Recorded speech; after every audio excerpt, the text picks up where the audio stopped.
Hello दोस्तों, आज अंकिता जी के जीएस में आपका स्वागत है। आज हम लोग पारिस्थितिक तंत्र इकोसिस्टम से जुड़े कुछ बहुविकल्पी क्वेश्चन को करेंगे। चलिए शुरू करते हैं। प्रश्न नंबर 1, पारिस्थितिक तंत्र इकोसिस्टम शब्द का प्रयोग सबसे पहले किसने किया था? तो इसका सही ऑप्शन जो हो जाएगा वो क्या हो जाएगा?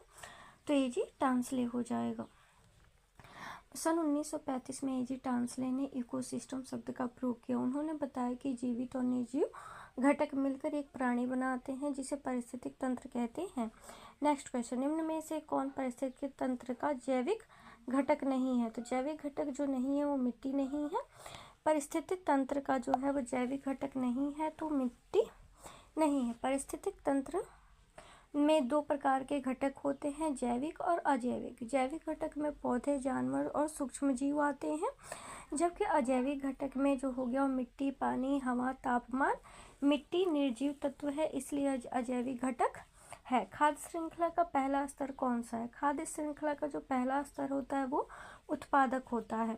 आपका सही ऑप्शन हो जाएगा बी। खाद्य श्रृंखला की शुरुआत हमेशा उत्पादकों से होती है, प्रोड्यूसर से होती है। ये हरे पौधे होते हैं जो प्रकाश संश्लेषण द्वारा भोजन बनाते हैं और बाकी जीव इन्हीं पर निर्भर होते हैं। जैसे घास, एक घास जो है, घास को हिरण खाता है, हिरण को शेर खाता है। नेक्स्ट क्वेश्चन, निम्न में से कौन अपघटक है? तो अपघटक जो होता है वो क्या होता है? डिकम्पोजर जो होते हैं वो होते हैं बैक्टीरिया। आपके अपघटक हो जाएंगे बैक्टीरिया। अपघटक मृत जीवों को सड़ा गलाकर उन्हें सरल पदार्थों में बदल देते हैं, और जैसे बैक्टीरिया हो गया, फफूंद हो गया, फंगी, पोषक तत्वों को वापस मिट्टी में मिला देते हैं। सही ऑप्शन आपका जो हो जाएगा वो सी हो जाएगा। ऊर्जा का प्रवाह खाद्य श्रृंखला में किस दिशा में होता है? ऊर्जा का प्रवाह जो खाद्य श्रृंखला में होता है वो एक दिशा में होता है। ऊर्जा का प्रवाह जो है वो खाद्य श्रृंखला में किस दिशा में होता है? तो एक दिशा में होता है। ऊर्जा का प्रवाह जो है हमेशा एक दिशा में होता है। सूर्य, पौधे, शाकाहारी, मांसाहारी, ऊर्जा वापस नहीं आती। मांसाहारी से जो है ऊर्जा वापस नहीं आती, इसलिए इसे एक दिशीय प्रवाह कहते हैं। पारिस्थितिक पिरामिड किसने प्रस्तावित किया? पारिस्थितिक पिरामिड जो है वो किसने प्रस्तावित किया? तो चार्ल्स एल्टन ने किया था। सही ऑप्शन आपका जो हो जाएगा वो ए हो जाएगा।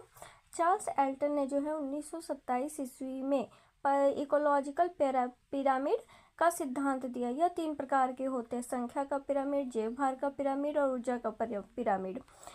ऊर्जा का 10% नियम किसने दिया था? तो ऊर्जा का 10% नियम जो दिया था वो किसने दिया था? तो ऊर्जा का 10% नियम लिंडमान ने दिया था। आपका सही ऑप्शन जो हो जाएगा ए हो जाएगा, लिंडमान ने दिया था। लिंडमान ने जो है 10% नियम दिया। इस नियम के अनुसार जो है एक ट्रॉफिक